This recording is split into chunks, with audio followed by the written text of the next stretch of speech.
Every weekend I set aside 15 to 20 minutes to do a quick review of the previous week of work. I've been getting a lot of value from these review sessions and they've genuinely made me better at my job. So I figured if I'm getting value out of this process, then someone out there will get some value from it as well. So if this video helps even one person, then I'll consider it a victory. So for context, I work professionally as a full stack software developer in a small team with other full stack developers. My main focus is getting better at my craft, and as such, I take my professional development pretty seriously. That's part of the reason why I'm always doing computer science courses and building things, because I want to get better and I get a lot of enjoyment out of it. I really want to be the type of person who can jump onto a team and become an asset to the team. I don't want to be the person that drags down a team with him.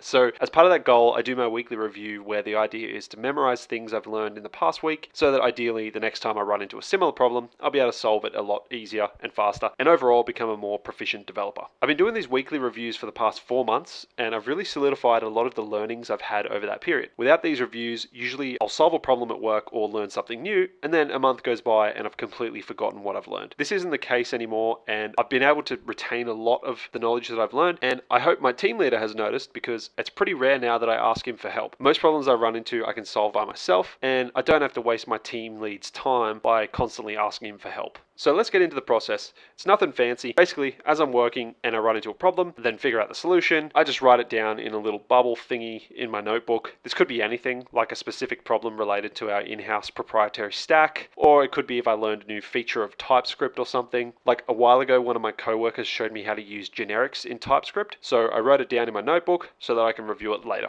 It could literally be anything you want to remember, even things like code style preferences that your team prefers, things like that. Anything that will make you better at doing your job. Then on the weekend, I'll take 20 minutes and read through all the bubbles in my notebook and basically just write them on a whiteboard. You don't really have to write them out again. I just like having the notes there through the week, and every now and then I'll glance at them just to refresh my memory. And then the most important step, I'll put my notes into Anki in flashcard form. So if you don't know what Anki is, you're missing out big time. Anki is basically an app that lets you review flashcards at certain daily intervals in order to maximize knowledge retention. I'll let you research it for yourself, but it is an amazing piece of software and it's free. It takes about 10 minutes a day to review my Anki cards, and I have around 700 cards in total. So these are things that I would otherwise forget in the space of a week had I not just put them into Anki. So it only takes a small amount of daily effort to remember a ton of useful information. In my book, it's really worth it. There's a lot of people who detract from Anki, saying that it's only good for rote memorization, but honestly, that's just a cope, because rote memorization is extremely useful, because spending less time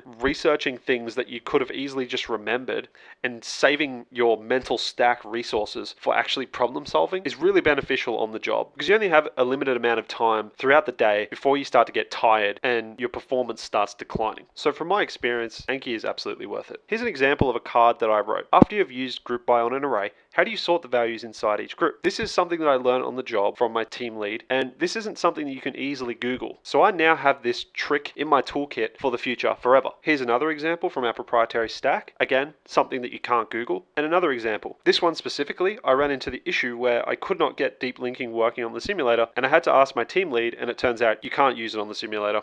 You have to use the XC run tool. So next time I run into this issue, I won't be wasting time trying to get it working, and I'll just use the appropriate tool. So over here on the left, you can see this graph of the year 2024, and it just shows me basically doing Anki most days. And again, it's only 10 minutes a day. It's barely any effort. It's 100% worth it. So anyway, that's how I do my weekly reviews. Hopefully this helps someone out there who may be struggling with forgetfulness, or someone who keeps getting tripped up on similar and related issues. Thanks for watching.